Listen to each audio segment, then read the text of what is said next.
Welcome to the Virtual Center for the Study of the Constitution and Civic Responsibility, an ongoing inquiry into American political origins and evolving institutions. The Executive Director of the Virtual Center is Dr. Bill O'Brien.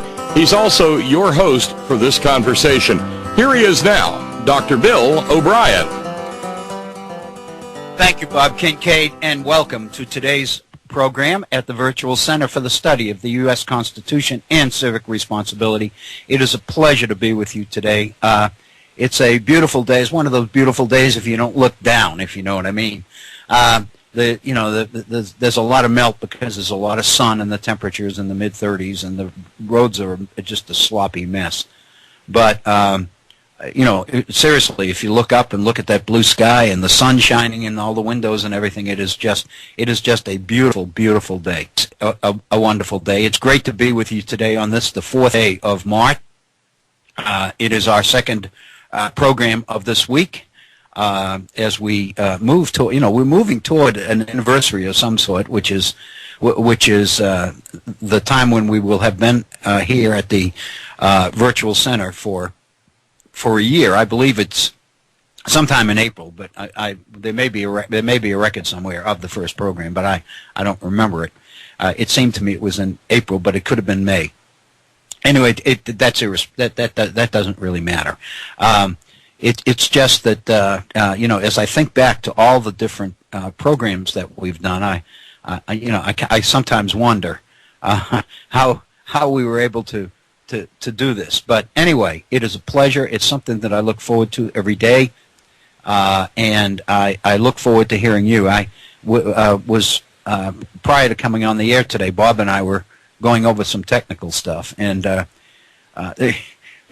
there's really an issue here because all I can think about is for the last couple of days we've been talking about cognitive skills and the quality of education and all the rest of it. And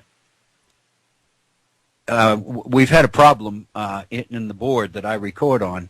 I have one cat. I have a couple of cats, but one specifically loves to get on and walk around on top of all this equipment. And consequently, he resets all the equipment, and I don't know it. And then I come on and I can't hear, or Bob can't hear me, or whatever. And but I'm beginning to think, actually, that the cat knows a little bit more about technology than I do, because if you had been privy to the conversation I just had with Bob Kincaid, you'd wonder, where I come off talking about cognitive skills and quality of education and Common Core standards and everything else.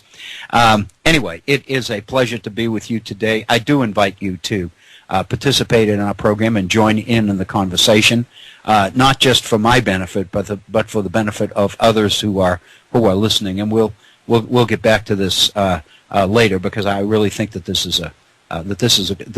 issue of dialogue and examination is a key one. Let me first of all give you the phone number, and along with my email address. Our phone number is area code 304-658-3333. That's 304-658-3333. If you are inclined to share a point of view or make a comment related to something we're talking about, or something I might have said, or something that somebody else said, or if indeed you wanted to engage in something a little bit more extended than that, a conversation. I'm thinking of the call we had yesterday from Dr. John. By all means, I would love to hear from you. I do cherish, and I mean that, I cherish your input. And when I open emails in the morning, and there are 2 or 3 emails there from people listening to this program, I get really excited. And I got one today from Taiwan, and it just makes me feel so good. And this is from Rick in Taiwan, and he was very complimentary of what we're trying to do here, and I appreciate that so much. And the fact that he's saying this from Taiwan is kind of, it still strikes me with a little note of magic. But I really do appreciate the comments and hearing from you. And Rick alerted me to an article which I have read and printed off, and I'd like to share with you today, because he's right. It does really pertain to what we've been talking about related to the founders and related to the Common Core standards and all the rest of it. And that's kind of where I'd like to go and what I'd like to pursue today. Again, the phone number, area code 304-658-3333. But as far as my email address is concerned, my email is waobrien906@gmail.com. That's waobrien906, all one word, no punctuation at all, at gmail.com. I was thinking about yesterday's program, and very honestly, yesterday was one of those days that I really wasn't sure about when we went on the air, in terms of whether it was going to hang together again very well and whether what we were doing was going to make sense. And then at the end of it, I kind of had the feeling that it came together pretty well. And one of the things that I was unprepared to do when we went on the air, but I found that I talked myself right up to the point where it seemed necessary to do that, is to address the contradiction in the founders, which has them seemingly supporting two totally different modes of education for two different groups of people. And you may recall several months ago that I made the comment, and I was at that time I was writing copy, and I made the comment that that it almost seems that they were supporting two different kinds of education depending on who you were. One education for the elite and one other approach to education for everybody else. And I made that statement a couple of, 4 or 5 months ago, I guess. And at the time I made it, it struck me as really, it's really controversial. I mean, that's really saying something. Because the implication of that is that the founders were talking out of both sides of their mouth at the same time. And in effect, that's really what it means. And so what it suggests, and I used in the copy that I put together for the website, I've used words like duplicitous and devious, and all sorts of unfair and various other things to characterize this, because it seems to me so unlike the founders. And specifically the tremendous optimism and the tremendous hope and faith that they put into this political system that they helped to create. And I think one has to be impressed by that. And I think if you read their writings and you read what they wrote to each other, it becomes very clear that these people really believed in what they were doing and what they were saying. And all of that is obviously very positive, and it's one of the things that attracts me to further and further reflection and continued reading on the period of the founders, because I find their dedication and their willingness to work through contradictions or apparent contradictions. I find that very admirable, and I find their faith in the system unwavering, and that's very, very encouraging. And so, basically, when we went, but the more I kept thinking about the two systems and the fact that the two systems seemed to me to betray an approach to education which was basically unfair. It was class-based. And at the end of the program yesterday, in addressing that, it became very obvious to me, and in other words, the contradiction kind of worked itself out.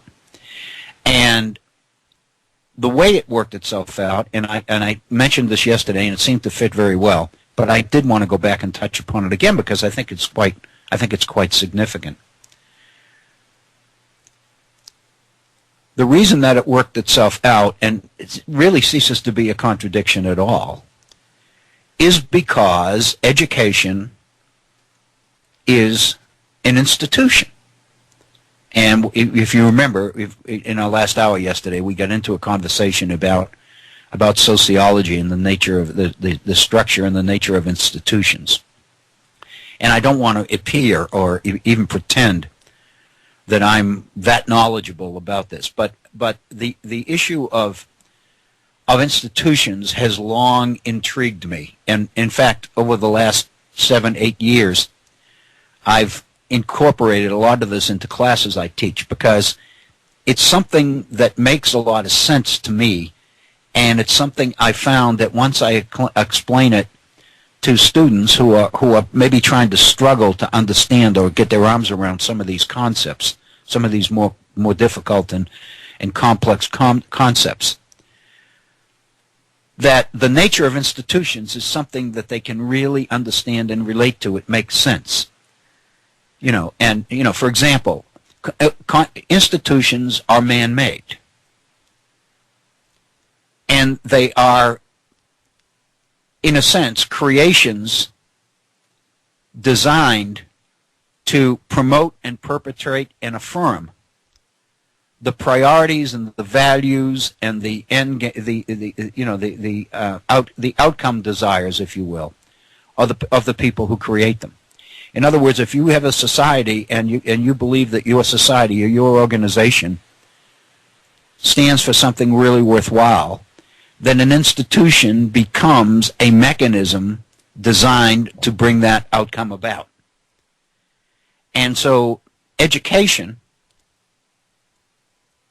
probably as much or more than any other institution, tends to be a mirror of, or almost a perfect reflection of, societies in which that education system is created and implemented. And what I mean is, by definition, throughout history, learning, education has been a way to, first of all, transmit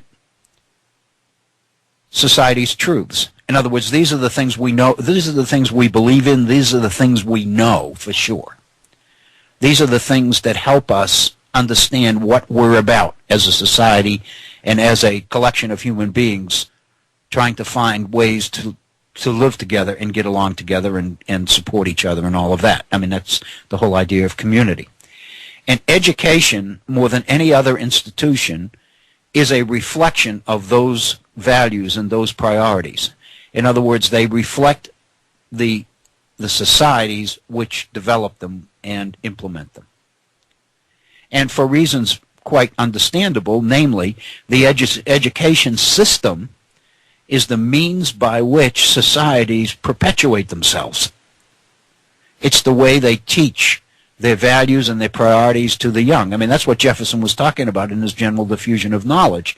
And the basic premise is very, very realistic and very, very admirable. And it is that society owes it to its to the next generation to transmit the wisdom of those who have gone before, the past. This is the way we transmit what we're about and what we believe and what we know to be true, and the fact that our society is modeled on a certain, on certain truths. The idea that we're all in this together, we all have responsibilities to each other. That's what we call the public interest, and on and on and on and on. So consequently, it would stand to reason in a society which was monarchical, and you'll recall, we spent, and I didn't mention this yesterday, but I probably should have, and I'll raise it now. We spent quite a bit of time earlier on, several weeks ago, on Gordon Wood's award-winning book called "The Radicalism of the American Revolution." It was written in the early 1990s, and it won a number of prizes because it's one of the best books I've ever read.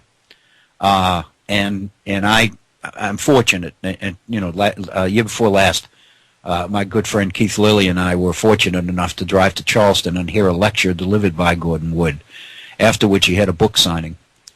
and we went down into the lobby of the Cultural Center in Charleston, West Virginia, and Gordon Wood was signing books, and I had the honor of just introducing myself to him, and having the opportunity to tell him how really good I thought that book was. At that time, I had just read his book called Empire for Freedom, which is the book on Jefferson. It's an excellent book, but it's not of the caliber. There are very few books I've read that are the caliber of the radicalism of the American Revolution, because what really prompts Gordon Wood in that book is to take on the general idea that was very, very prevalent in history books, that the American Revolution was really not a revolution in the traditional sense. In other words, when you look at the French Revolution or you look at the Russian Revolution, those two being the most obvious and the most written about, those were revolutions. In other words, they basically were actions that were out to overturn the entire social structure of society. The whole idea of revolution is, of course, turn everything around, turn everything upside down.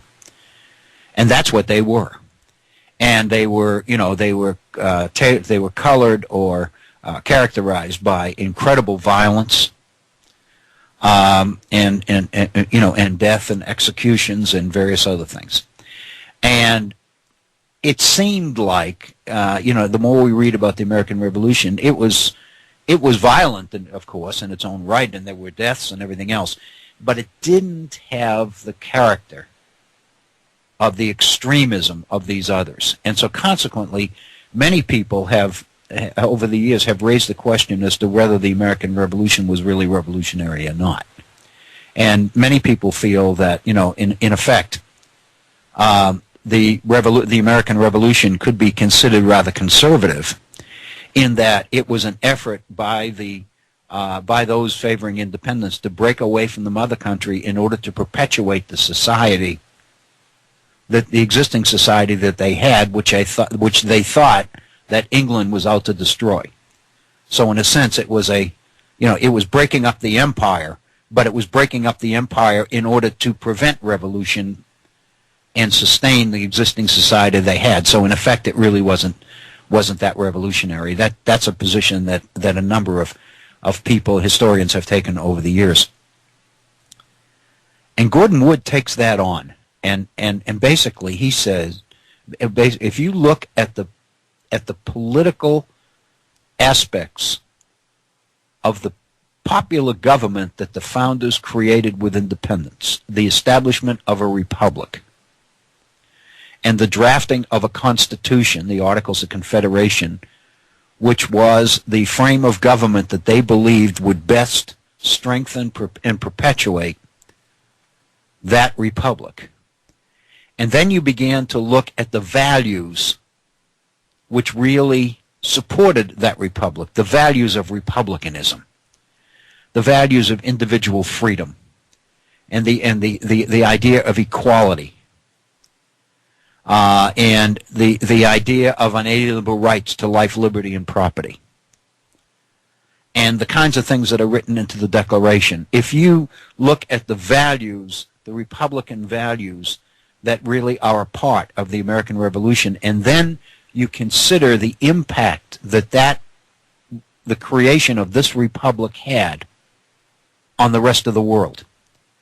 The fact that the very values of republicanism, which were instituted and institutionalized, if you will, in the former 13 colonies,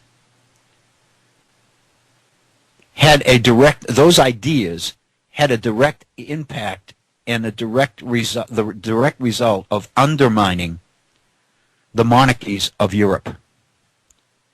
And the values of the American Revolution were instrumental in setting off a series of independence movements throughout Latin America, as one Latin American, contemporary Latin American country after another broke away and ceased to be a colony, whether it was of Portugal, whether it was of Spain, or whatever. And And of course, we had this whole series of progressive or liberal revolutions throughout the 19th century, the revolutions of 1848. And most of them were driven by the values of the American Revolution and the values institutionalized in the American Revolution. In other words, the ideas of equality and the idea that everybody ought to have an equal opportunity and the idea that the people ought to have a direct say in the government under which they live and to which they pledge their loyalty and their fealty, if you will.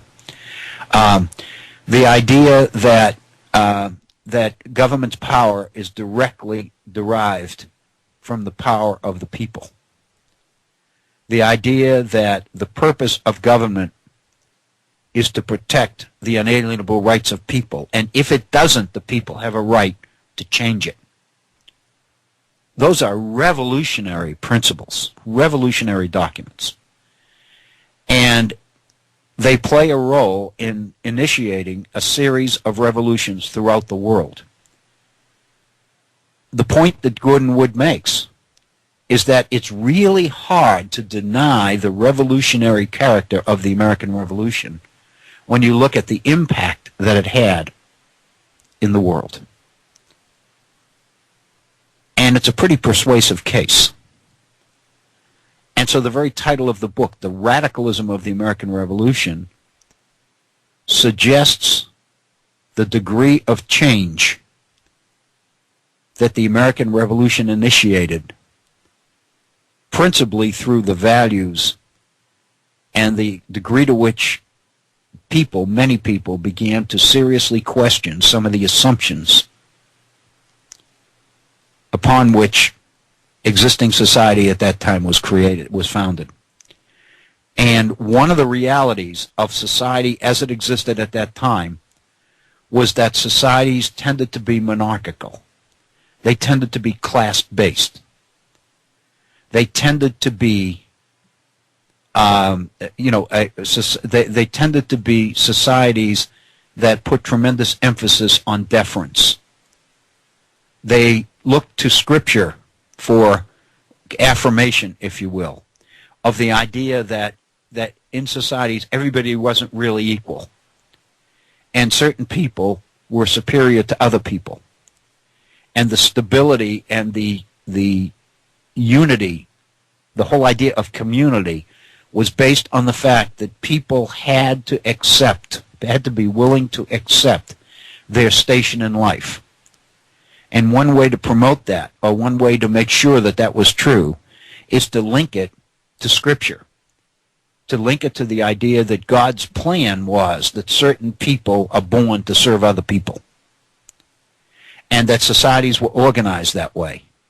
And depending on the role or the place, or religiously they used the term calling, depending on the particular role or place or calling that you held in a particular society, it pretty well defined who owed you deference and those to whom you owed deference. And the idea of that society was to essentially perpetuate it. Education was seen as the way to do that. The education system that the founders are talking about, which is one for the many and another one for the few, mirrors perfectly the society that the founders knew. It was the society that existed in Europe. It's the society that the original settlers brought over from the mother country and established in colonial America. Basically, the societies that created were based on the truths, on the things that they knew for sure. And so consequently, the societies that they created in America were, Gordon Wood uses the term all the time, monarchical. And what that basically means is they were organized structurally from top to bottom.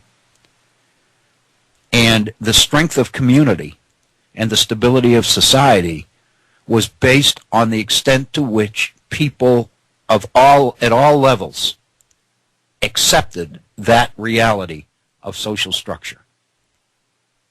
And therefore, going back to the apparent contradiction of the founders, the education system that they would create would be an education system designed to perpetuate that social structure because it's the one they knew. It's the only one they ever saw. But the irony is that the republic they created in 1776 and the values emanating from that republic, the values of equality and the values of equal opportunity and the idea of liberty, individual freedom, and access to property, and all the rest of it were totally alien to the basic structure of the society in which these values took hold. In a sense, then, what that would mean is that the education system created to perpetuate that class-based, tiered, monarchical social structure would be totally inconsistent with the value system of the American, with the values of the American Revolution. The values that the founders talked about and raved about and tried to perpetuate in the republic that they created obviously undermined the very basis, the very nature of the social structure in which they lived. It also created an incredibly big contradiction in education, because the education system they advocated was an education system designed to perpetuate the past, not support a totally different future. And the irony, and I don't know if irony is the proper word, maybe the saddest part of all of this is that no sooner was the republic established than the values on which it was based began to undermine the past. And so consequently, the history of the United States, American history, is the story of making this republic and its values a reality, of making the kinds of changes and interpreting the Constitution in ways which were consistent with, rather than contradictory to, the values of the American Revolution. And the more successful that process became in American history, the more contradictory was an education system that was modeled on the pre-1776 world of colonial America. One contradiction after another began to undermine the basis of the monarchical society that existed in the colonial period and in the 18th century. And so one is, and this is kind of where I think this whole story comes together. I've spent quite a bit of time since our program yesterday wrestling with the idea, why is it that it's taken so long to recognize the incompatibility between the system of education that we continually stick to and the kind of society that we want to see produced. We have an education, we've talked a lot about this, we won't necessarily go into this here, but we've talked quite a bit about the fact that we're throwing away the vast majority of our young people as a result of our education system.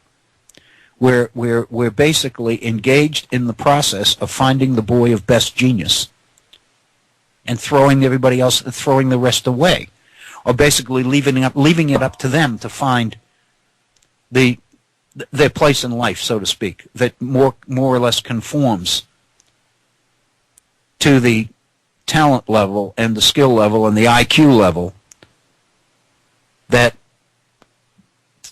the number of standardized tests we administer seems to reveal. In other words, what we're saying to kids is, don't stretch yourself. You may think you want to be a nuclear scientist, but the fact of the matter is, you're going to be a shepherd. Deal with it.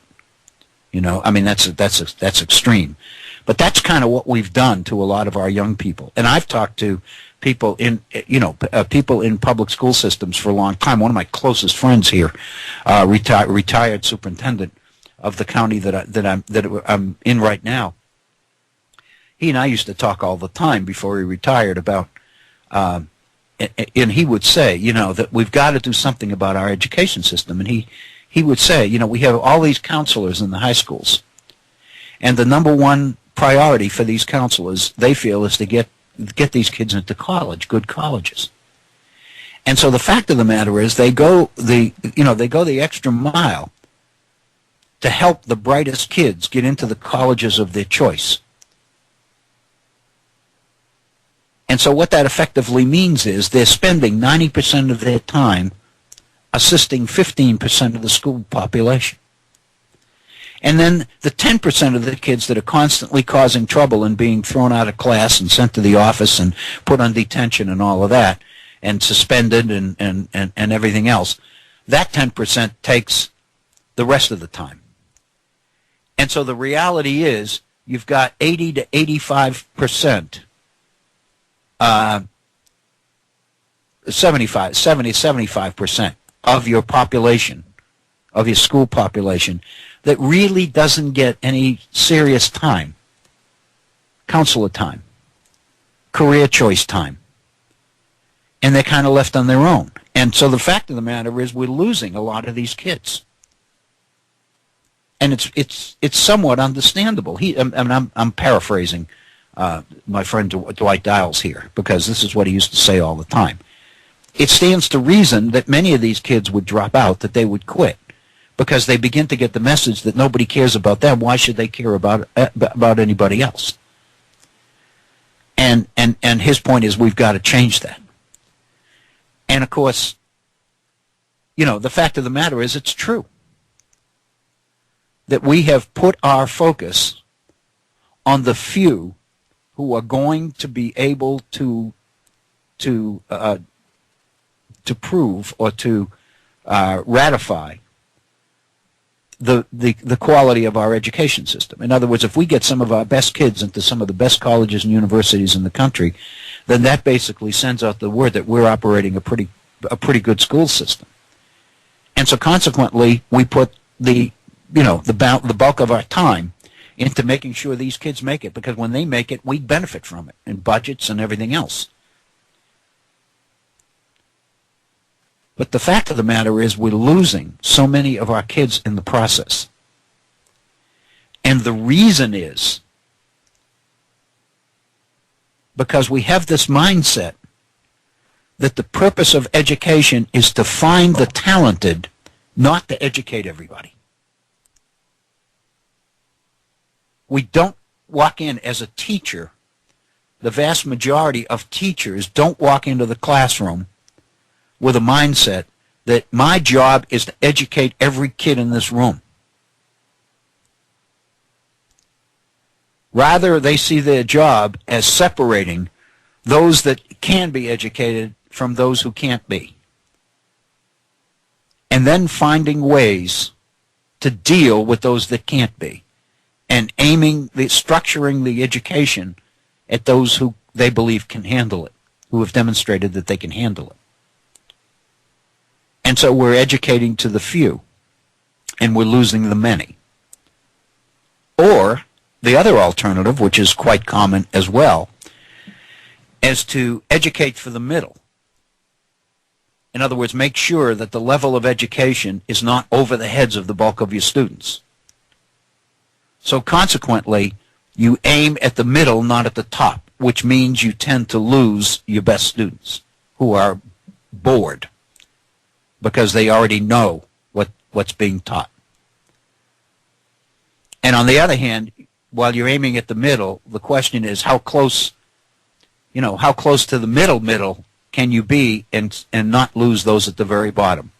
So the tendency is to really dumb down the curriculum, if that's an appropriate word. I think everybody knows what it means, so I guess it is appropriate. It's not nice, but it's appropriate.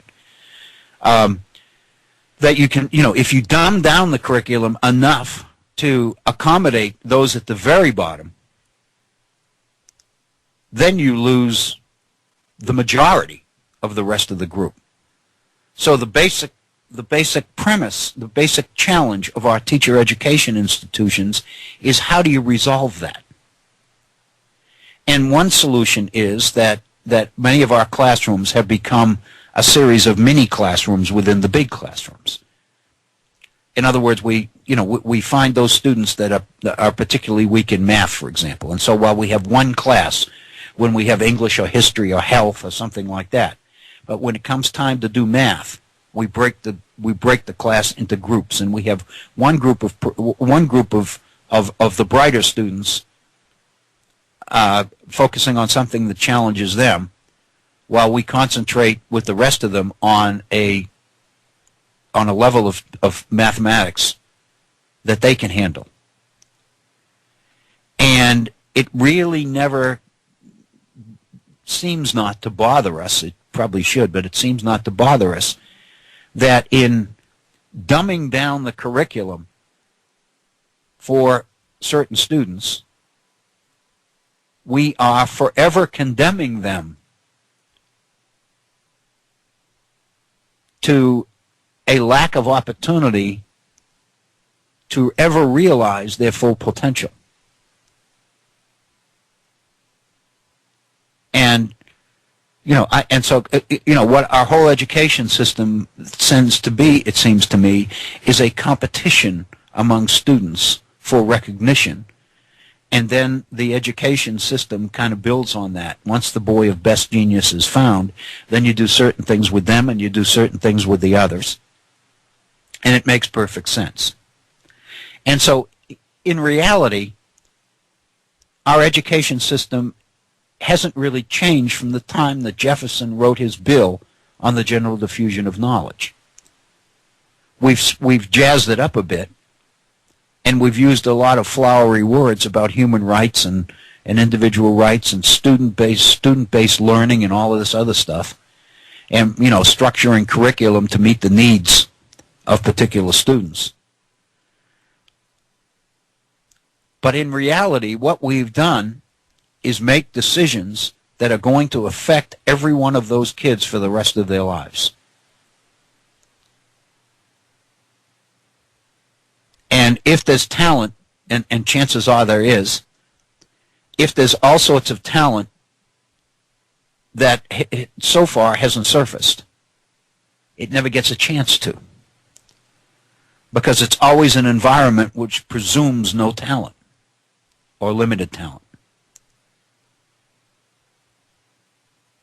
The fact of the matter is then that this education system hasn't really expanded or developed much from that was existent when Jefferson wrote his bill for the general diffusion of knowledge. At the time that he wrote it, it was revolutionary. The idea that everybody should have an education, the idea of something called universal education, that's part of the revolutionary aspect of the revolution. That undermines the world of old. Because going all the way back to the Athens of Plato, it was generally understood and accepted that the vast majority of the human beings in the society could not and should not be educated. And of course, what we end up with was an approach to education which is tailored to the role in life that we anticipate that they will play, based on who they are and based on where they live and based on what their income is and what their heritage is, what their family tree is, and all the rest of it. So increasingly, there is this assumption in society that success ought to equal, that success is a measure of ability, And since you want your most able, your most capable people making the major decisions for society, then there seems to be a logical connection between success and wealth and the ownership of property and positions of power and influence and political control. And that seems to be acceptable. It seems to make sense. It's the world that the founders knew, and it makes perfect sense that the education system they would design would be an education system modeled on that social structure, on that model. And so in reality, the glaring contradiction in the educational ideas and philosophy of the founders turns out not to be a contradiction at all, in a sense. It is contradictory, but it's not if you accept the idea that education, as education has always been, is an institution whose purpose is to perpetuate the society that creates it. But again, and I think this is Gordon Wood's book, the values of republicanism unleashed by the American Revolution undermine monarchical society not only in this country but but basically throughout Europe. I mean, there's no question that Napoleon is a product of the American Revolution in a sense, because Napoleon, while he's a military leader, speaks to the values of republicanism. He promises the people of France the values that have taken root across the ocean in the former 13 colonies. And so, in a sense, republicanism of the American Revolution unleashed Napoleon on Europe, because Napoleon was the transmitter, was the vehicle through which the ideas of the American Revolution were delivered, if you will, to the masses of the people of Europe. And consequently, the kings of Europe, the traditional power structure, the monarchs, the aristocracies of the various nations, for example, got together in 1815 at the end of in the Treaty of Ghent at the end of the War of 1812, and basically set about trying to make the kinds of changes that would repress forever the values of the American Revolution, that would repress republicanism, Republican values. This was, you know, if many of you have taken European history, you may remember the name of Metternich. And Metternich's Europe, I mean, the plan that these monarchs had to institutionalize and insulate the traditional monarchical aristocratic structure of Europe was born in response to the American Revolution. And so I think Gordon Wood makes a fabulous case about the revolutionary nature of the American Revolution. But the fact of the matter is, I think what we've discovered here in our conversation, and I mean this sincerely, that it's through the idea of reflecting upon and throwing out these ideas and listening to them and bouncing them off others and various other things, it becomes very clear that we are still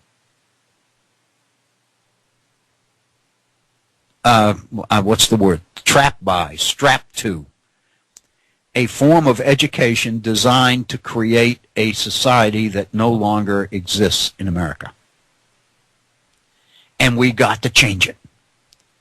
And the challenges of the 21st century, the challenges of the global economy, the challenges of the technological revolution, the internet, the challenges of information transmission around the world, the degree to which technology and the internet has made it possible for peoples throughout the world to have access to the same information, the same kinds of information we have, have meant that in terms of economics, our competition, the field of our competitors, have expanded exponentially.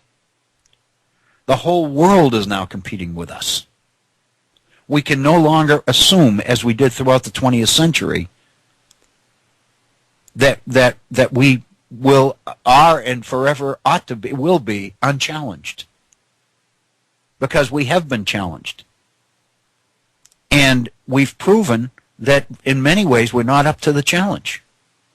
Some of the statistics that we see in terms of education, in terms of how our students test, are revealing to us that we're not handling the competition very well at all.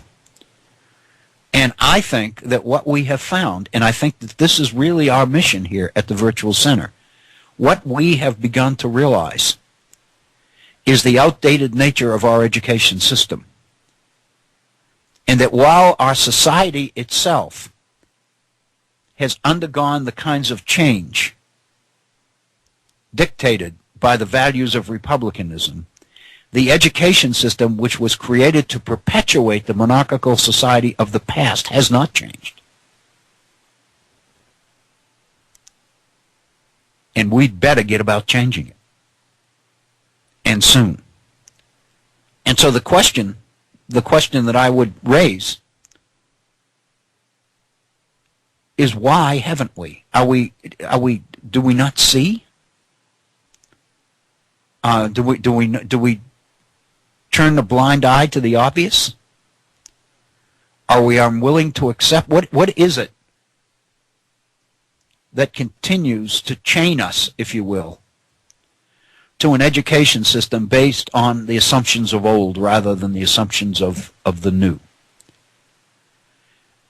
And again, it seems to me that the answer is fear.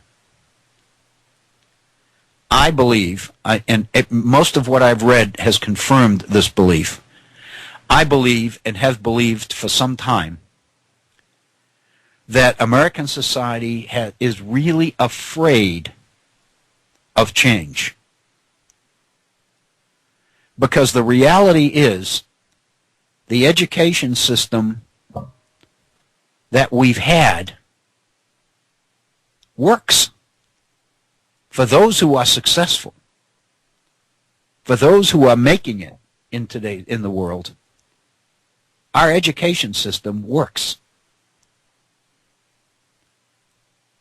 It's for those who aren't making it that it doesn't work. And I've used the expression, the phrase many times, and I don't want to necessarily beat it to death, but I think it's really accurate. We find security and safety in an education system that is driven by truths that we want to deliver to the younger generation. We are comfortable in the fact that if we present the truth as we believe it to the next generation and they buy into it, we will guarantee the safety and security of ourselves and our future. But this idea that everybody ought to be educated, everybody ought to be encouraged to think, everybody ought to be encouraged to raise questions, that the key characteristic of our education system should be doubt and should be uncertainty, that frightens a lot of people, because the implication there is that many of the things we've always believed to be true are now being thrown up, are now in question. And once you unleash that, once you open that can of worms, once you unleash that monster, once you basically say it's okay to look at things that you always believed to be true and now accept the fact that maybe they aren't, you need to pursue it more. Once you unleash that, how do you control it? How do you create a situation where people don't start doubting and questioning everything? And many of the things, the principles that we take as gospel are suddenly being challenged. And so my sense is that throughout American history, we have had reform movements, but the reform movements have never really touched the basic premise of the education system that Jefferson created, that Jefferson wrote about in the 1770s. The one that Benjamin Rush referred to as the mode of education proper in a republic.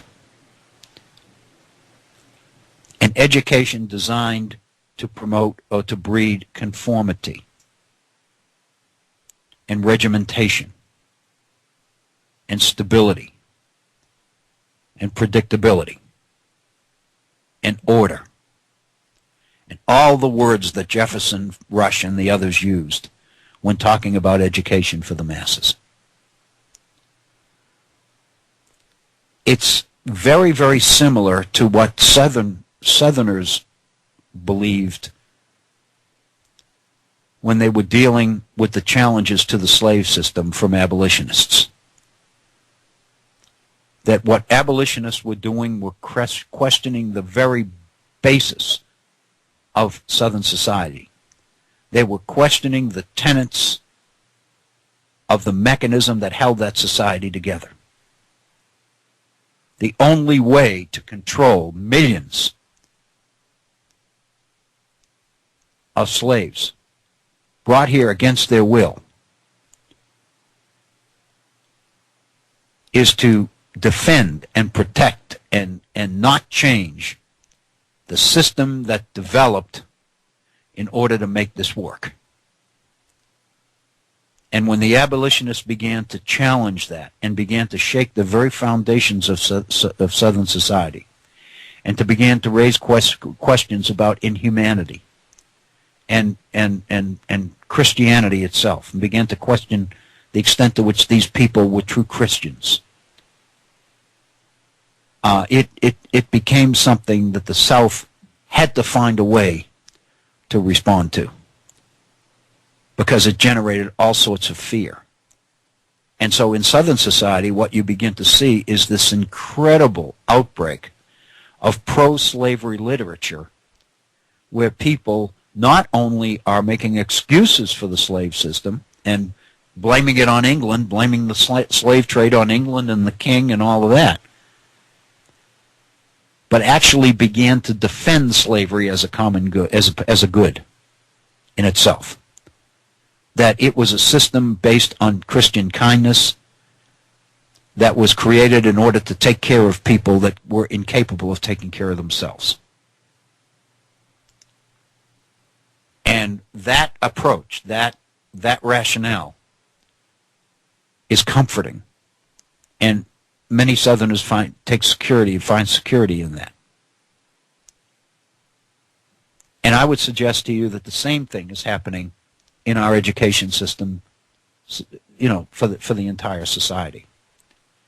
And I'm struck, once again, and we've been there before, it seems to me that this is revealed probably no place better than in the 1816 law taxing the importation of foreign books into America, and talking about government's responsibility to protect our young from strange, alien, uncomfortable ideas that conflict with the truths that they already know. Our approach is to protect, not to educate, to shield, to censor, to control the information that gains access into our schools and into our curriculum. And I think the only explanation for that is fear. And so consequently, you know, I would conclude that probably fear, more than anything else, has kept us from tampering too seriously with the assumptions upon which the model of education developed and promoted by Thomas Jefferson and Benjamin Rush and some of the other founders, I think people were very comfortable with this because they were very comfortable with the result. And what they, and again, I think all of us need to wrestle with this because I think these raise questions for all of us.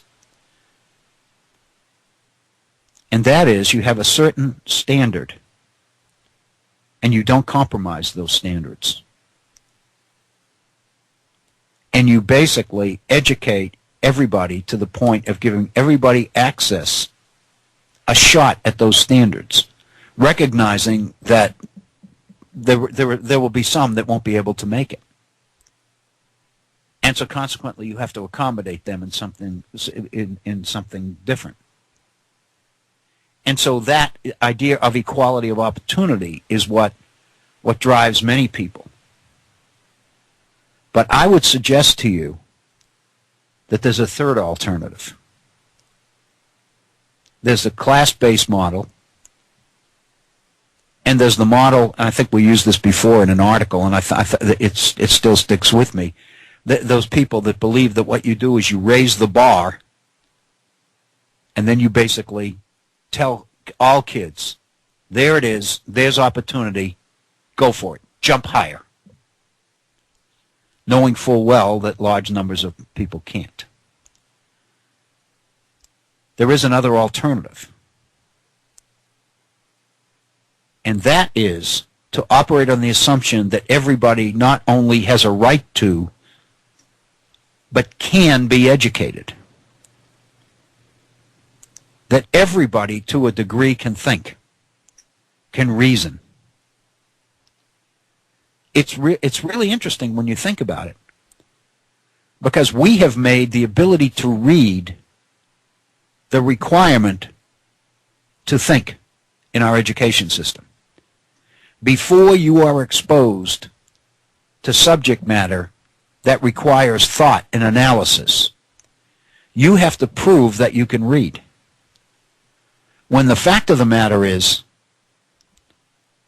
the ability to think and the experience of thinking and reasoning and challenging and questioning and discovering knowledge for yourself is probably the greatest stimulus to learning to read that there is. Because the person is going to have to be awfully slow who doesn't say, I'm actually participating in this conversation as an equal. I can think as well as everybody else in this conversation around this table. I can reason and I can think and I can understand. Because the next step in their logic is going to be, boy, if I could read, think of what I could do. If I knew more, had more information about more things, and I was able to apply the thinking in cognitive capabilities that I suddenly realize I have, the future for me would be unlimited. We have never tried that. We have never tried to use learning as a stimulus to skills. Rather, we have assumed that people must demonstrate that they have the skills before we expose them to learning. And the reality is that skills without context are meaningless. It's like freedom.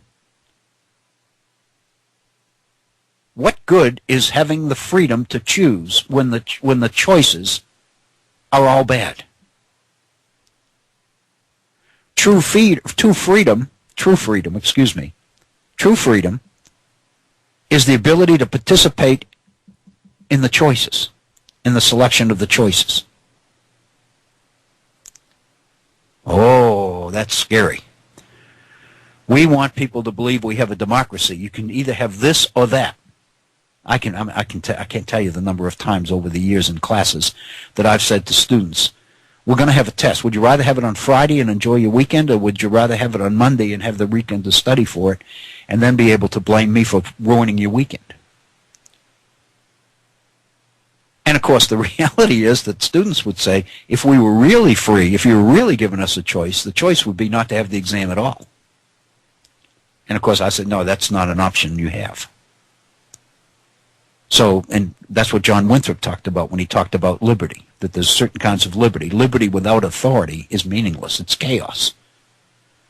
It's the same freedom that animals have. But freedom is defined and made real by authority, by rules, by boundaries.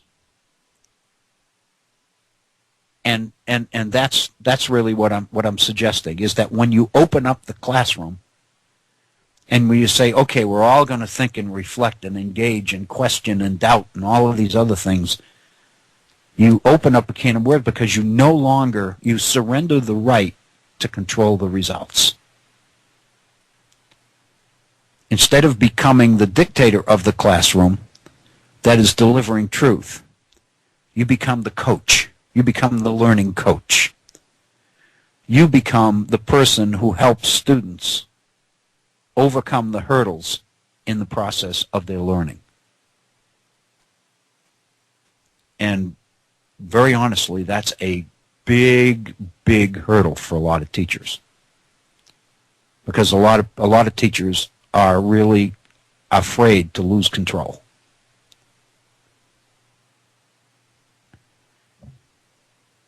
You know, it's an unbelievable issue, but that apparent contradiction, it seems to me, makes sense.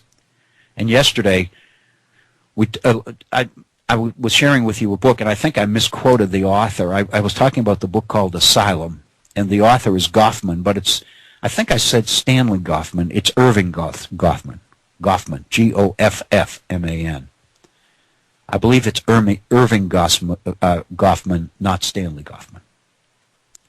But the title of the book is Asylum, and it basically is a wonderful way to look at the nature of institutions and what happens to organizations like asylums or prisons, or what happens to them when the institutions break down, when people begin to question the rules and question the validity of the rules rather than just merely carry them out and obey them.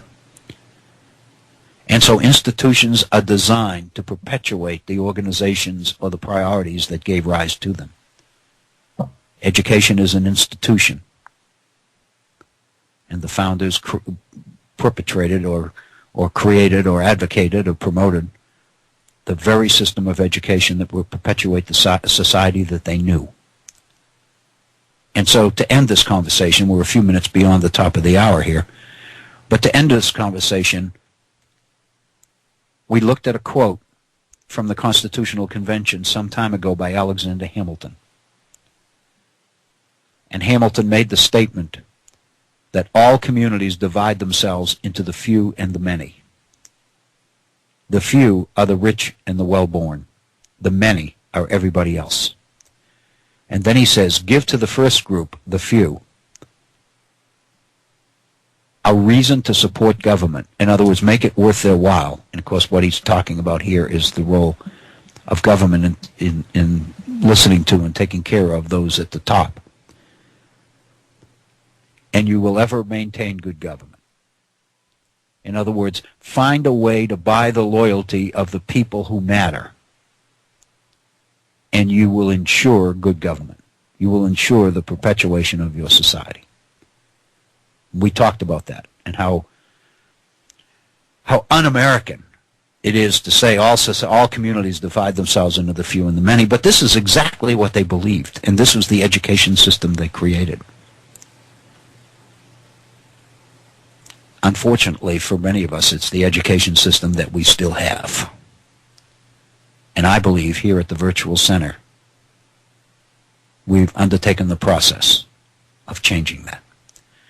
It's 5 minutes after the hour, so let's pause and take a break, take a 5-minute break. You're listening to the Virtual Center for the Study of the U.S. Constitution and civic responsibility. I want to thank you for being with us, and I want to invite you to stay tuned because after a short break, we'll be right back. Thank you. Thank you, Bob Kincaid, and welcome back to the second hour of the Virtual Center. Bob, you must be a mind reader. I was in the midst of sending you an email saying, whenever you're ready, I am. And actually, I can see that you're typing, so I know. Oh, you can? Yeah. Oh, okay. Oh, my God, it's like dealing with the NSA. Now I know. Okay. You're looking at me. Thank you, Bob. No worries. Thanks, Bill. Welcome back, and welcome back to the second hour of the Virtual Center. I thank you if you were with us through the first hour. I especially thank you for staying with us. I do invite you to give us a call, and these ideas, as I say, when you're talking education, it's something that we all know. I mean, we've all been through it in one way or another. And so, and every one of us would claim to have the answers. I think we all can think back to experiences that we had in our educational lives, our formal school lives. We can remember the particular teachers or particular lessons or particular subjects or whatever that seemed to work for us.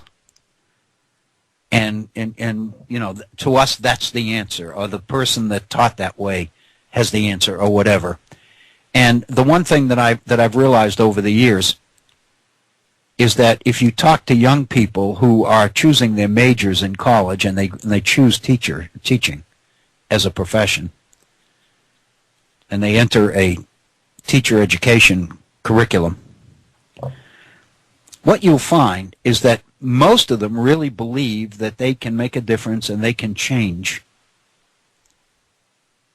a system that they feel needs changing. I mean, that's the irony of the thing. Everybody that goes into it, very few people who go into teaching go in and say, I want to be a part of this because it works so well, Most people go in because they want to be reformer. They want to basically revolutionize the field. I did. I mean, I can remember the reason I chose education. I can remember exactly when I made the decision, and it was in a history class. It was an American history class as a sophomore in college. I took world history as a freshman, and I found it, and at that time, world history was European history, Western history. It wasn't world. We had all of these uncivilized areas out there, but the civilized world was the West. And so the course was not world civilization, it was Western civilization. And that was the required class for freshmen. And then as sophomores, our second year, we were required to take American history. And I can remember the man who taught that class that I had. I did very well in the class. But at the same time, I recognized that the class was deadly. The instructor was a Harvard guy. I mean, he was a ABD, all but dissertation at Harvard. In other words, he had taken all the coursework for his doctorate. He just hadn't completed his dissertation. He was working on his dissertation. And he taught this class, and he read his notes, and on his exams, he would give essay exams, but he would demand that you give him back exactly what he gave you in the order that he gave it. And if he would say, his questions were in class, we touched on the three major reasons for the Civil War or something like that. And he would want those back in the order that he gave them to you. And if you didn't do it, you lost credit for that. And so, and I made up my mind then that I was going to go into teach history. I was going to teach history, and I was going to use this as my motivation. That I will, and to some degree, I've been successful. And what I mean is, I don't teach like he did, because the one thing I remember is him taking those notes out and setting up that podium and just sitting there at the table with the podium in front of him and reading these notes. And in effect, telling us what to take down as notes. As we took notes, we would all be writing, and he would almost know to the word what we were writing, and he would basically even say, "You want to make sure you underline that," because you'll need to know that. And I can remember that, and so consequently, I've made it a point to not use notes when I teach. Now, what I've done is I've taken to use the blackboard or the overhead, and so I'll sometimes put 4 or 5 words up there which kind of just say these are the issues I want to cover today, and it kind of keeps me on track. But in terms of using notes and stuff, other than quotes, if I want to quote a particular thing, I'll obviously have to take that down. But and it's mainly because of him. I can even remember his name, and But anyway, I think all of us have that, and we all believe that we've got the key. But the fact of the matter is, in spite of all of the reforms that we've had, and the nation at risk in the early '80s, and on and on and on, the fact of the matter is, we've never really been willing to deal constructively with the contradiction that we've been talking about. And what I'd like to maybe do this hour to kind of maybe drive this point home a little bit is touch upon a couple of things that we touched upon before. And specifically,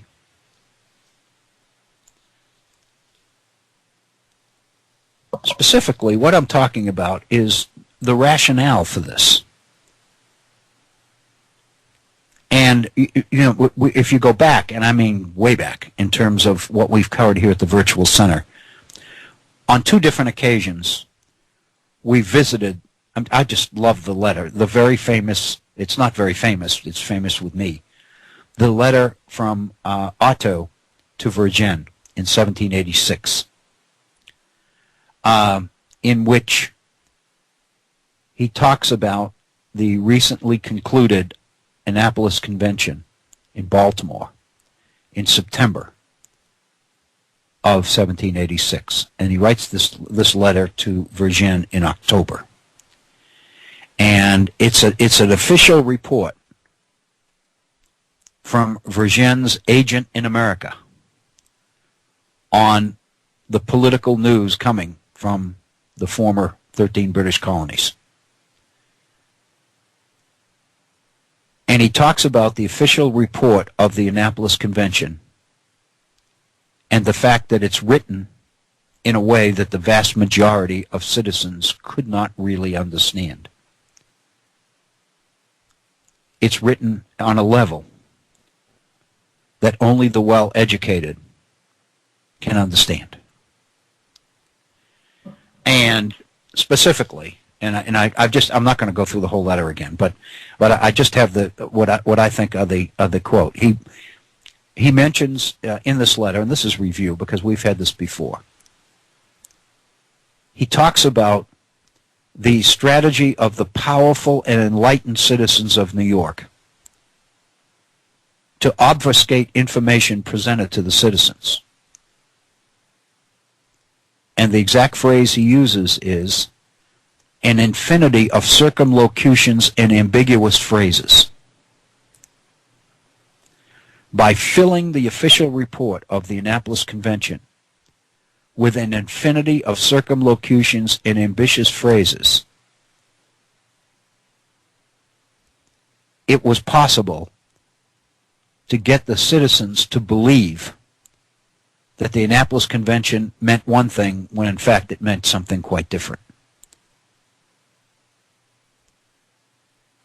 And then he went on to explain what he called tempestuous times.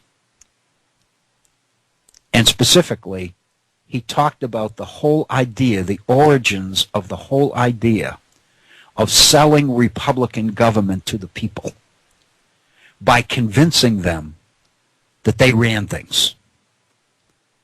And of course, Jefferson, in the Declaration of Independence, adopted the idea that the power of government comes from the consent of the governed via contract, throwback to John Locke's social contract. And if government tried to take more power than the people were willing to give it, then the people would have the right, under the idea that government violated the contract with the people who created it, the people would have the right to overthrow that government and replace it with another government that would adhere to the social contract. And that's the idea that Jefferson places in the Declaration. And this is the beginning of the idea that power comes from the people and that the purpose of government is to serve the people and all the rest of it. And what Otto is reporting to Vergennes is that this report of the Annapolis Convention is based on that same premise. The only way that those he calls the powerful and enlightened citizens, the only way they could get what they wanted, which was efficient government, which is efficiency in government, was to get the people to support it. But the fact of the matter is the people would never support it because they were benefiting from government not being efficient. So the question is, how do you get people to support something that is against their own best interests? And the answer that Otto reveals to Vergennes is the fact that this is the point in which they started to talk about the rights of the people, and the elected officials would be forever servants of the people and all the rest of it. Listen to Otto's words. The people are not unaware that the natural consequences of giving more power to government will be a regular collecting of taxes, a strict administration of justice, extraordinary duties on imports, strict actions against debtors, and lastly, a marked preponderance of the rich men and the great proprietors. It is in these tempestuous times that it was necessary to agree that all power should emanate only from the people, that everything be submitted to its supreme will, the people's supreme will, and that the magistrates be only its servants. In other words, they began to preach these things to citizens in order to get the citizens to go along with the kind of reform that actually was against their own self-interests. Well, I'm struck by, here as an aside, as an example, I'm frequently struck here in West Virginia, for example, by our politics. West Virginia, as many of you know, is one of those states that is in the crosshairs of the Republican Party. It's beginning to look like West Virginia is going to end up to be a red state. Right now, going into the fall elections this fall for the legislature, the Democrats have a 5-seat majority in the state legislature. It used to be close to 30.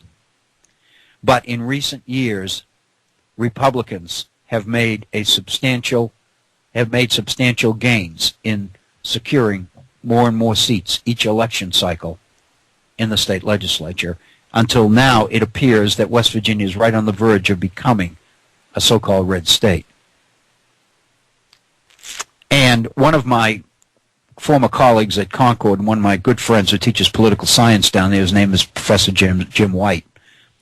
Jim has been doing a lot of research on that because it amazes him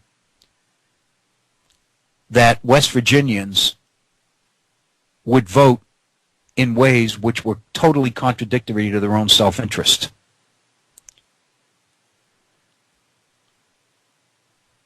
The reality is that West Virginia is one of obviously our poorest states. And it has a very, very tenuous economy, which has been grounded pretty much on the extraction of natural resources, principally coal. Now shale, natural gas from shale. And the result is that as the coal industry has mechanized, the number of jobs in coal has declined precipitously. It's now, I've seen various numbers, but it's now somewhere around 16,000 jobs directly in coal in West Virginia. In 1980, when Ronald Reagan was elected, West Virginia had approximately 125,000 jobs in coal. And of course, most of them were underground miners. But through mountaintop removal and all of these other schemes, if you will, to extract coal. The numbers of jobs have declined precipitously. Consequently, with little alternatives, economic alternatives, because there's really no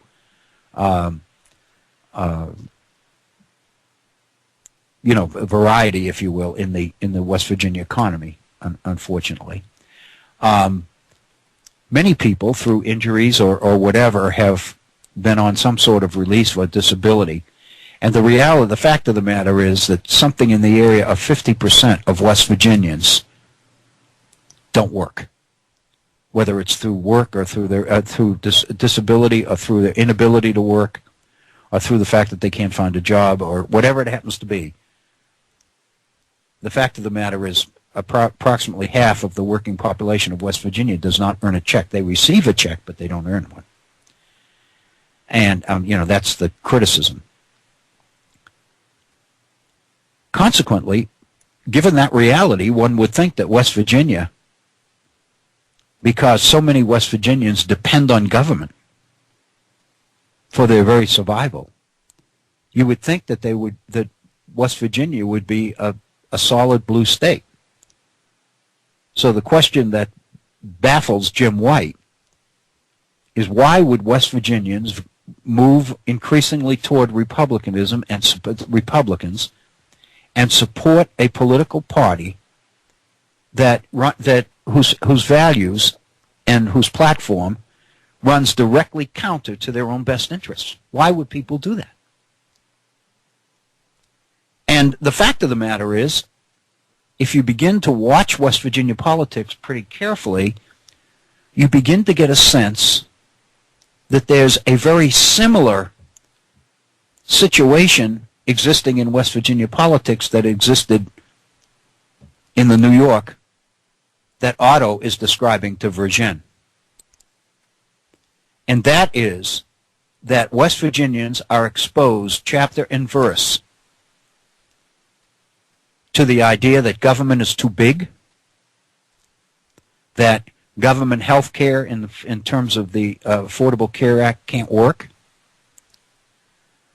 that the justice system in West Virginia is broken, that there are too many people collecting disability that don't deserve it. The courts and previous legislators in West Virginia have been overly kind to the unemployed and the uneducated, and have been willing to hand out disability benefits, workman's comp benefits, like they were candy in the past. And West Virginians are more prone to sue business than in most states in the Union. And so West Virginia has a very healthy group of, core of attorneys who continue to get rich in West Virginia by representing citizens in claims against government and against medicine for malpractice and various other things. So consequently, the official line is that West Virginia is in dramatic need for tort reform. We have got to create an environmental change in West Virginia, goes the argument, where people are not always looking for a way to sue somebody. We have got to begin to send the message to citizens that people are responsible for the choices that they make, rather than blaming somebody else. And so this idea of a justice system gone awry, of the idea that we need tort reform, the idea that there are more people on the dole collecting disability and welfare benefits in West Virginia that don't deserve them than in many other states. And so consequently, that message is causing West Virginians to vote increasingly Republican,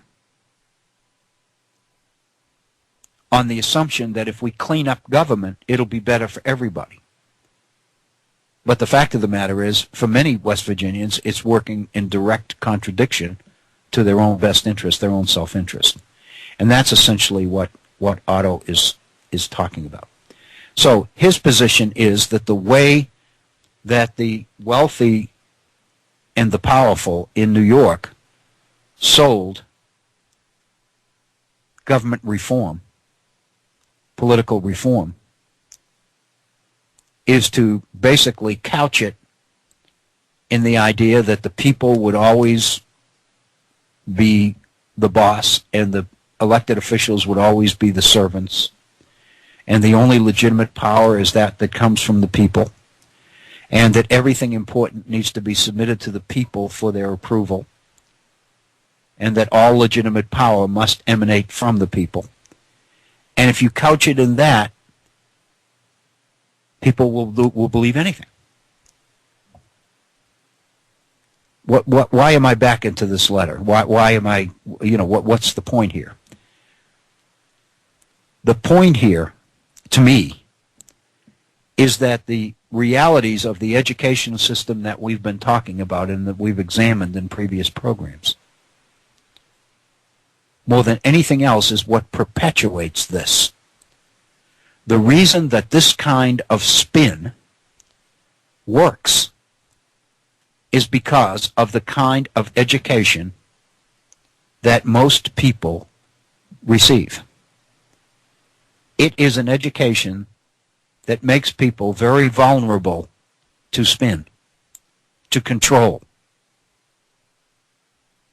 That was the name of the game going in,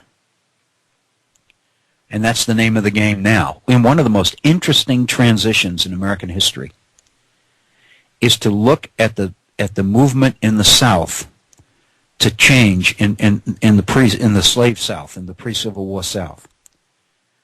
The very subtle but pronounced change in state after state, from going from laws that made it illegal to teach slaves to read to education laws mandating that slaves be taught to read. And of course, what we realize is that these people began to realize that education is not dangerous at all if it's the right kind of education.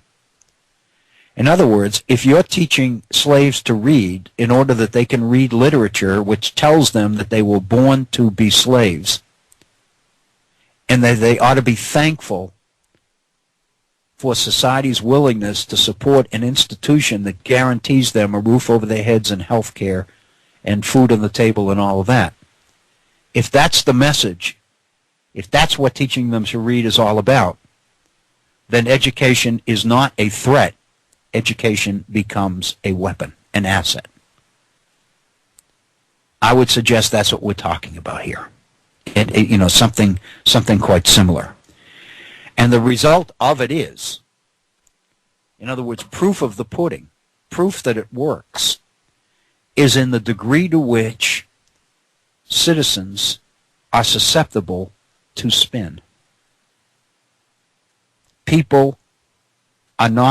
Many people, most people, are not educated in ways which allow them to see through spin, to be able to recognize an agenda, to be able to recognize that they're being manipulated into doing or not doing certain things.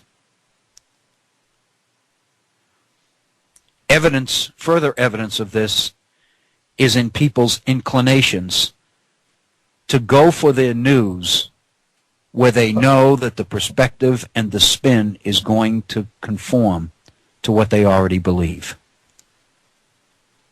Fox News. People who will brag that they get all their news from Fox and that they never turn on news anywhere else because they have faith in it. They believe in it. And of course, what they believe is that the spin that is being delivered as news is perfectly in conformity with what these people believe or want to hear. So the spin they're getting is the spin they want to hear. But to them, it's not spin, it's truth. And the education system that we've been talking about is the education system that makes that possible. And I think we can begin to get a sense as to why so many people would be afraid to make changes in that system. The reality is, if you're living off spin, then the last thing you want to do is support educational reform, which will give people the skills and the ability to recognize spin as spin. I mean, if you think about it in those terms, in that context, it makes perfect sense as to why people would be so afraid, and why our education system has been so locked into this particular approach and this particular education approach to education, which is two-tiered, which is class-based. You know, we are a society, the founders, and one of the things that the founders were very, very adamant about was that they set out to deny the realities of class in America. They basically recognized that the republic that they were talking about was one in which the traditional attitudes and ideas about class would no longer apply. And so increasingly, especially with economic reform that was becoming capitalism, that was evolving as capitalism, increasingly the message was being sent that in America everybody's middle class. There's no upper class and lower class. Everybody's middle class. Everybody's free and everybody has equal access to opportunity, and there's a chance for everybody here, and that's what makes America great. And that's the message that is being perpetrated. But part of that message is the denial of the existence of a class system. But the reality is that there is one, there always was one, and many people will believe there always will be one. Because the fact of the matter is some people are obviously going to end up more successful than other people, even in a system that's fair. And so what you want to do is you want to be able to guarantee your people that the system is fair, that people really do have an equal shot. Because when you do that, when people are convinced of that, they're much more inclined to buy the results.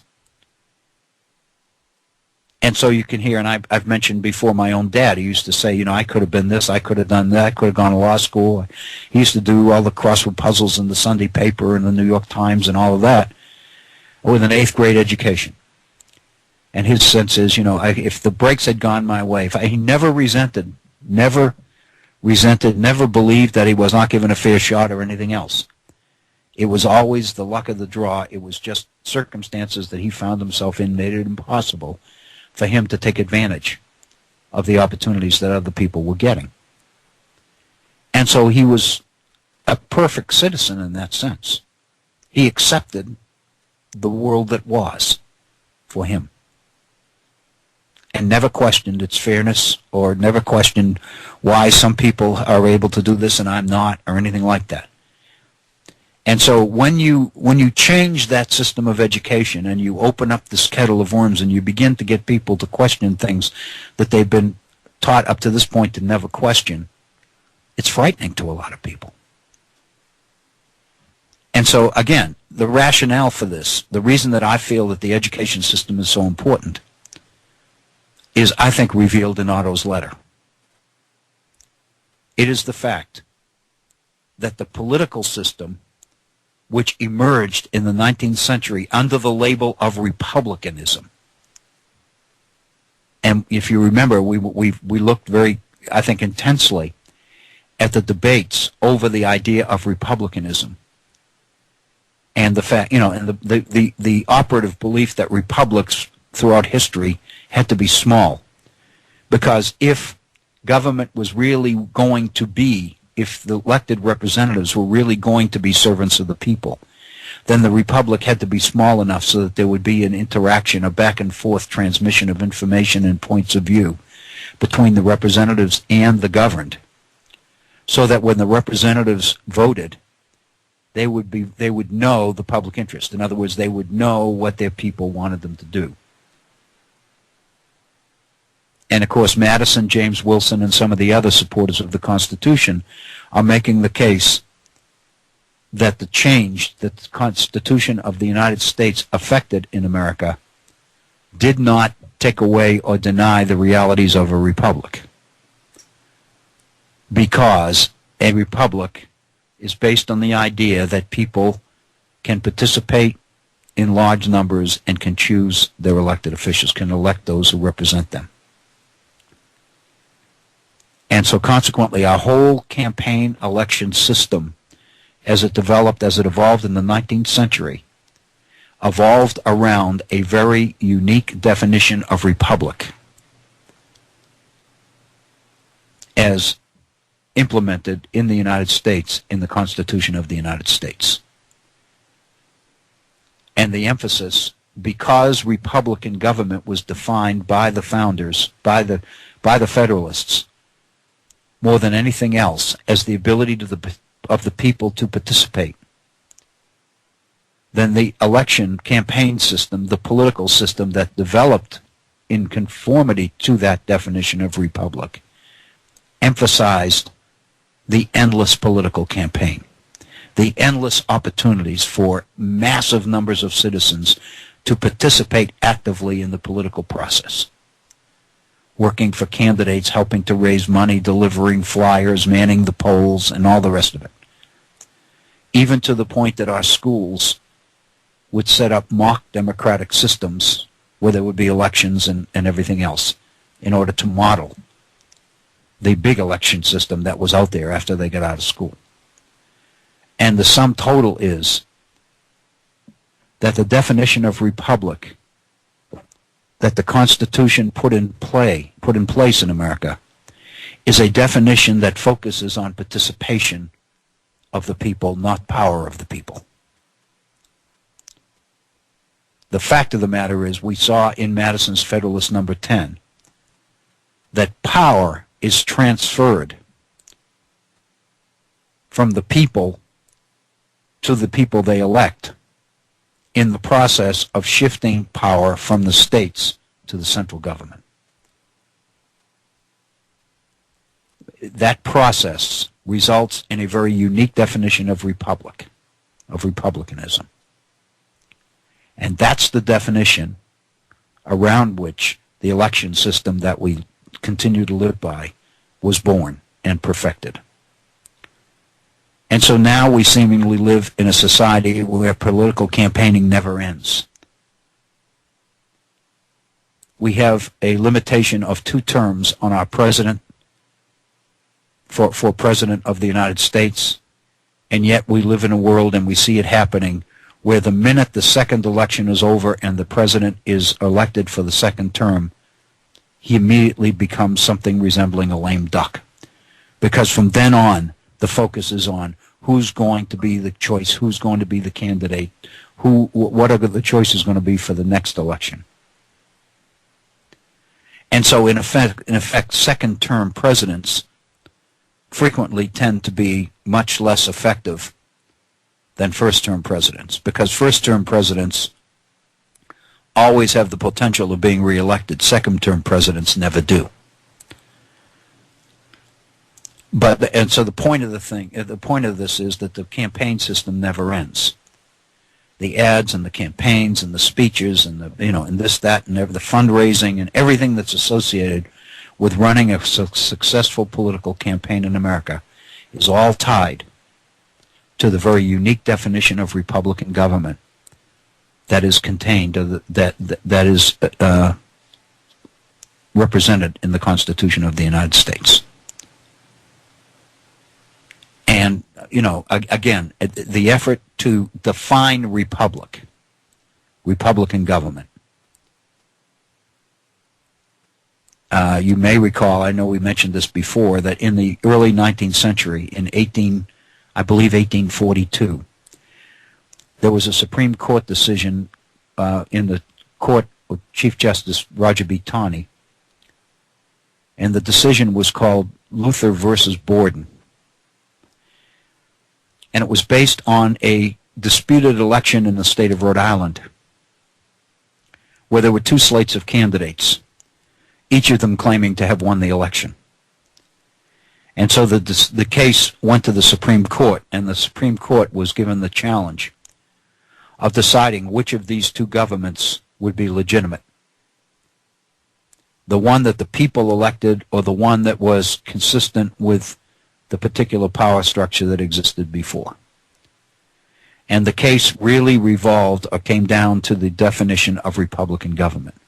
When the Constitution of the United States states, as it does, that Congress will guarantee to each state a Republican form of government, this case revolved around what the definition of Republican form of government is. Because in seeking the court's wisdom in that definition, the court would be defining the elements that comprise republicanism. In other words, what the case was asking the court to do was to fill in the blanks and tell us exactly what guaranteeing a Republican form of government to the states means. And in the decision of the Taney Court in 1840, I think it's, I said 1842, I think it may be 1849, I can't remember. But anyway, the court's decision was that the definition of Republican government was a political question, not a judicial one. And consequently, the only way that anyone could get definition of the ingredients of Republican government was to go through Congress. It was Congress's job to define the elements of Republican government, not the courts. In a sense, then, what the court did in this case was, for all practical purposes, kick the can down the road. In other words, when given an opportunity to define Republican government, the court chose not to do it. And what that means is, and what it says to me is, that there really is not a firm, clearly defined definition of Republican government. The fact of the matter is, up to and including the Articles of Confederation, there was. Republican governments had to be small in order to promote the regular and meaningful interaction between citizens and their elected representatives, et cetera, et cetera, et cetera. And so people knew when they used the term Republican government exactly what they meant, what it had to be and why. And they went to Montesquieu in his Spirit of the Laws. Montesquieu's definition and explanation of defense of republicanism is classic. That's the one that everybody went to. Well, the Constitution changed it. And so consequently, the definition of Republican government after the Constitution tended to put much more emphasis on the election system, on the campaign system, than it did on who actually wielded power in this particular thing. And of course, what's involved there is the transition of decision-making from the people to the elected officials because of the national constituency that the creation of a strong central government creates. That's Madison's Federalist number 10. So in effect, what we have is a very, very unique definition of republicanism in America that conforms exactly to the definition of republic that the Constitution puts in place in 1789 when it is 1788 when it is ratified. So again, all of this is meaningful, and the point is then that what we are looking at, a lot of this is review. I understand that, but I'm hoping, and as we proceed here, I'm beginning to get a sense that an awful lot of things are falling into place that may not have fallen into place before. One of the things that I think has come out today. And by the way, I'm struck by just that comment. I'm struck by I've seen teachers. I really respect these teachers, but I've seen teachers who, at the end of every class, will take the last couple of minutes at the end of every class, which I think is really powerful, really effective. And we'll say to the class, all right, group, what have we learned today? What are the things we learned today? What did you learn today? And what it does is take the last couple of minutes of each class as a way to review and highlight the major items that surfaced in the course of that class. And so consequently, when students leave, they're much more likely to remember and recall some of the important things that happened. When I was in grade school, and I remember this very well, I had an English instructor who used to, this was his way of doing it. I thought it was brilliant. We all had, of course, assigned seats. We all sat in the same seat every day. And he had a seating plan so he could tell who we were. And what he had every day was that each day, up one row and down, and up one row and then the next row and then the next row, each day a student was responsible for what he called the secretary's report. And every day in class, the first thing that would happen is that the student who was assigned that responsibility for the day would read the secretary's report, which was a summary of the previous day's class. So in a sense, the teacher didn't review, the class did. And each class began with a review written by a different student of what had happened the previous day. And he gave us a format for that. Everybody's report had to begin the same way. The secretary's report submitted respectfully by, et cetera, et cetera, et cetera. And then you had to turn it in, and you were graded on that. And it's a brilliant tactic. I think it's really a good tactic. And that was 50 years ago, and I remember it so well.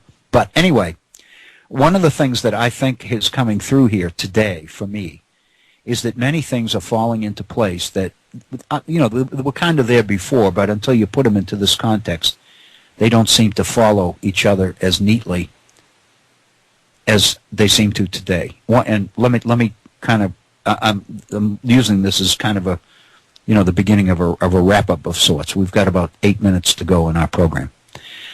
One of the things that I think has become very clear to me today in the course of this is the recognition that, in a sense, there is tremendous consistency in social structure, political system, education system, etc. I would suggest that our kids, students, would have a much easier time handling history if some of these connections were revealed to them. In other words, if students were basically shown how a society has certain assumptions that guide it, certain beliefs, certain truths. There are certain things we believe about a society, about government, about people, about opportunity, about freedom, and all the rest of it. And so consequently, how well our society is operating is defined pretty much by how successful we are in meeting those particular objectives. And the purpose of an education system is to perpetuate that society in order to perpetuate those truths. And so consequently, the education system will mirror the society and the priorities of that society. So also will the political system. It would be absolutely inane, for example, to have a republic based on the values of ours, the principles of the Declaration about individual freedom and equality of opportunity and all the rest of it, and yet have a political system in which all the major offices were appointed rather than elected. It just wouldn't make sense. It would be totally inconsistent with the rest of our society. In other words, the things we believe explain our education system, explain our political system, explain our economic system.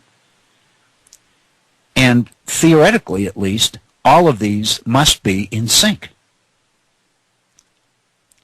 And so the idea of freedom as being so critical to an understanding of capitalism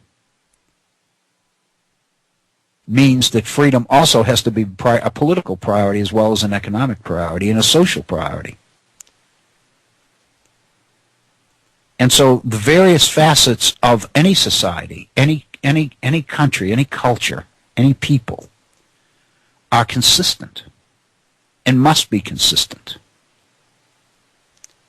And I think there's a tremendous amount of appreciation and common sense that's associated with that. Once you realize that, then you begin to understand why we do it this way, why we have these campaigns, why we have elections, why, for example, in the First Amendment, one of the major priorities of our system is freedom of the press and free speech.